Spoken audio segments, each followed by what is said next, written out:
अस्सलामु अलैकुम वरहमतुल्लाहि वबरकातुहू। नहमदुन व नसल्ली अला रसूलिहिल करीम, अम्मा बाद। मेरी प्यारी सोशल मीडिया फैमिली, मैं ठीक हूँ अल्हम्दुलिल्लाह, आप भी ठीक होंगे इंशाअल्लाह। आज अपनी वीडियो में नमाज के अरकान और नमाज की वाजिबात के बारे में बात करेंगे। नमाज के अरकान जिनके बगैर नमाज दुरुस्त नहीं होती है वो कुल 14 हैं। तो आज इसी के ऊपर बात करेंगे। इंशाअल्लाह आपको वीडियो पसंद आएगी। अगर मेरे चैनल पर नए हैं तो प्लीज़ सब्सक्राइब माय चैनल।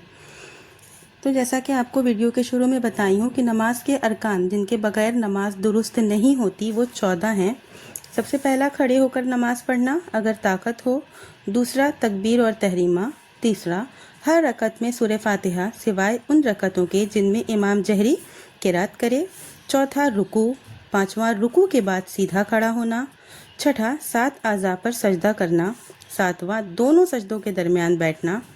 आठवां, दूसरा सजदा करना। नौवां, आखिरी तशहुद के लिए बैठना। और 10वां, तशहुद पढ़ना। तशहुद यानी कि अत्तहियात पढ़ना। 11वां, नबी सल्लल्लाहु अलैहि वसल्लम पर दुरूद भेजना। 12वां, हर रुकन इत्मीनान और सुकून से अदा करना। 13, अरकान के दरमियान तरतीब। 14, सलाम फेरना। अगर नमाज पढ़ने वाले ने इन अरकान में से कोई रुकन जानबूझकर छोड़ दिया तो इसकी नमाज बातिल हो जाएगी। और अगर तकबीर व तहरीमा न जानने की वजह से या भूल कर छोड़ दे तो इसकी नमाज बिल्कुल बातिल नहीं होगी। अगर नमाज पढ़ने वाला लाइल्मी की वजह से या भूल कर इन अरकानों में से कोई रुकन छोड़ दे तो जब याद आए इसकी तरफ लौटे और इस रुकन को पूरा करे और इसके बाद जो नमाज है वो पढ़े जब तक कि वो दूसरी रकत में इस रुकन की जगह तक नहीं पहुंचता। और अगर दूसरी रकत में इस रुकन तक पहुंच गया तो दूसरी रकत पहली रकत के कायम मकाम हो जाएगी, यानी कि पहली रकत के मुआफिक हो जाएगी। और पहली रकत जिसमें रुकन को भूल गया है वो बातिल हो जाएगी। जैसा कि एग्ज़ाम्पल है कि अगर कोई शख्स रुकू भूल जाए और सजदा कर ले तो इसके लिए ज़रूरी है कि जब याद आए तब रुकू करे। लेकिन अगर वो दूसरी रकात के रुकू तक पहुंच गया है तो दूसरी रकात पहली रकात के कायम मकाम हो जाएगी और पहली रकात जो उसने पढ़ी थी जिसमें वो भूला था वो बातिल हो जाएगी। और सलाम फेरने के बाद सजदा सहव लाजिमी होगा। सजदा सहव, जब हम नमाज में कोई अरकान भूल जाते हैं तो सजदा सहव लाजिम होता है। सजदा सहव करने से नमाज मुकम्मल हो जाती है। इमाम और मुतफरिद के लिए हर रकात में सूरह फातिहा पढ़ना ज़रूरी है और इसके छोड़ने से नमाज बातिल हो जाएगी। अलबत्ता मुक्तदी को हर रकात में सर्रन पढ़ ले सिवाय इन रकतों के जिनमें इमाम जहरी किरात करता है और वो इन रकतों में इमाम की किरात खामोश होकर सुने। जैसे कि जब जमात से नमाज अदा की जाती है तो इमाम जो है किरात करते हैं, उस वक्त ज़रूरी नहीं है कि आप पढ़ें। अगर आप सिर्फ सुन लेते हैं तो भी आपकी नमाज हो जाती है। तो अब बात करते हैं नमाज के वाजिबात के बारे में। नमाज के वाजिबात में 8 चीज़ें हैं जो चीज़ें नमाज को वाजिब करती हैं। तकबीर और तहरीमा की अलावा तमाम तकबीरात। दूसरे नंबर पे है रुकू की हालत में तस्बीह व ताज़ीम। तीसरे नंबर पे है इमाम के लिए तन्हा नमाज पढ़ने वालों।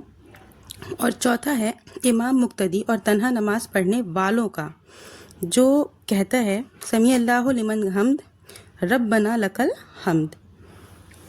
नंबर 5 पे है सजदा की हालत में तस्बीह और दुआ दोनों सजदों के दरमियान। छठे नंबर पे है दोनों सजदों के दरमियान दुआ। 7वें नंबर पे है पहले तशहुद के लिए बैठना। और 8वें नंबर पे है पहला तशहुद पढ़ना। जैसा कि आपको पता है तशहुद अत्तहियात को कहते हैं।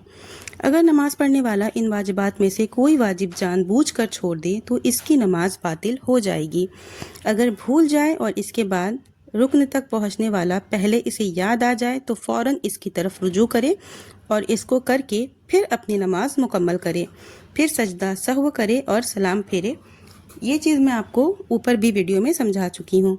अगर इस वक्त याद आए जब वो इसके बाद के रुकन तक पहुँच गया है तो रुजू करने की ज़रूरत नहीं, बल्कि वो वाजिब साकित हो जाएगा। इसे चाहिए कि सजदा सहव करे और सलाम फेरे। ये अरकान और वाजिबात के अलावा नमाज की सिफत में अभी जो चीज़ें बयान की गई हैं वो सब सुन्नत हैं।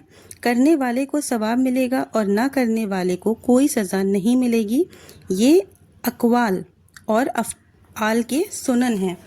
تو آپ کو بتاؤں میں اپنی ویڈیو میں کہ اقوال اور افعال کیا ہیں۔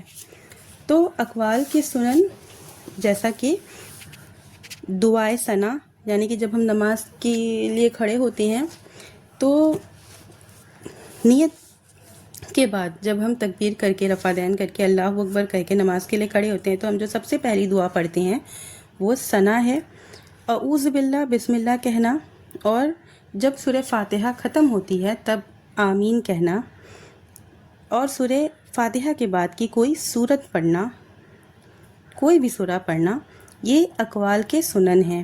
اور افعال کے سنن جیسے اللہ اکبر کہنا اور کہنے کے وقت مذکورہ جگہوں میں رفع دین کرنا، جیسا کہ ہم سب کو پتہ ہے کہ ہم نماز میں کئی بار رفع دین کرتے ہیں، تو اسی طرح یہ آتا ہے افعال سنن میں۔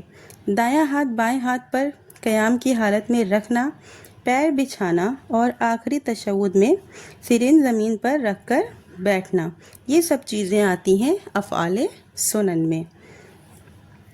تو ویڈیو زیادہ لمبی نہیں کروں گی، نیکسٹ ویڈیو میں انشاءاللہ بتاؤں گی کہ کن چیزوں سے نماز باطل ہو جاتی ہے اور نماز کی اہمیت کو بتاؤں گی کچھ حدیث کے ذریعے انشاءاللہ، اور سجدہ سہو کے بارے میں بھی بتاؤں گی۔ تو آخر میں اللہ تعالیٰ سے دعا کرتی ہوں کہ یا اللہ تعالیٰ ہم تمام مومن مسلمانوں کو 5 وقتہ نماز پڑھنے کی توفیق دے، ہماری نمازوں کو قبول کر، آمین۔ ملتے ہیں نیکسٹ ویڈیو میں۔ اگر آپ کا کوئی سوال ہو تو آپ مجھے کمنٹ میں پوچھ سکتے ہیں۔ ویڈیو کو لائک ضرور کریے گا، زیادہ سے زیادہ شیئر کریے گا۔ ملتے ہیں نیکسٹ ویڈیو میں۔ وعلیکم السلام ورحمۃ اللہ وبرکاتہ۔